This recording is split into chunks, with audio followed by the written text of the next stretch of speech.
তদন্তকারী কর্মকর্তার আড়ালে কি লুকিয়ে আছে চোরাবালি? পাল্টাপাল্টি মামলায় নিরপেক্ষ তদন্তের দাবি। মোহাম্মদ টিটুল মোল্লার প্রতিবেদনে থাকছে বিস্তারিত। ফরিদপুর সদর উপজেলার কানাইপুর ইউনিয়নের মালাঙ্গা এলাকায় জমি বিরোধকে কেন্দ্র করে হামলা, মারধর ও টাকা লুটের অভিযোগে দুই পক্ষের পাল্টাপাল্টি মামলা হয়েছে। দুই পক্ষের পরস্পর বিরোধী বক্তব্যে প্রকৃত ঘটনা নিয়ে তৈরি হয়েছে নানা প্রশ্ন।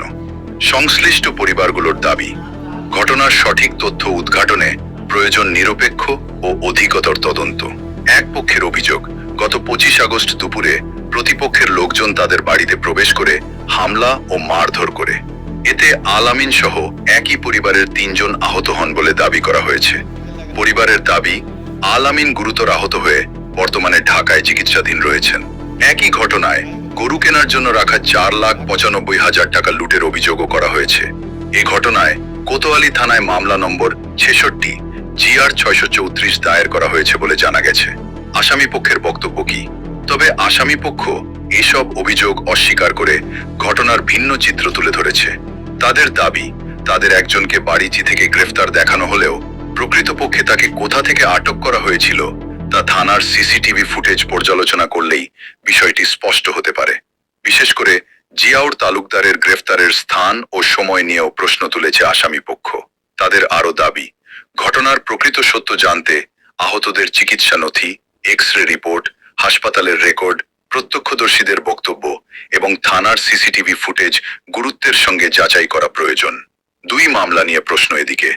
দুই পক্ষের বাদীদের থানায় ডেকে আপোষ মীমাংসার চেষ্টা এবং পরবর্তীতে দুটি মামলা আদালতে পাঠানোর বিষয়েও প্রশ্ন তুলেছে সংশ্লিষ্টরা। কোতোয়ালি থানার ওসি মাহমুদুল হাসান জানান, মারামারির ঘটনায় দুটি মামলা রেকর্ড করা হয়েছে। অত্যন্ত খারাপভাবে মারধর করছে এবং মাথা বেঁচে কোপ দিচ্ছে। কারা দেশে? দেশে জিয়া আরো 8-10 জন মিলে মিলে মারছে। এই যে দাঁত মার হয়ে গেছে, মারেই ফেলাবি। তো অন্য লোকজন এসে ঠেকাইছে।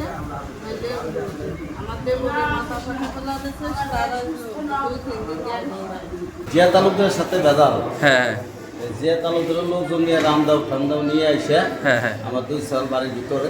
জি জি। বড় সালের আত্মাও মোটামুটি হাইটে ছিঁড়ে গেছে।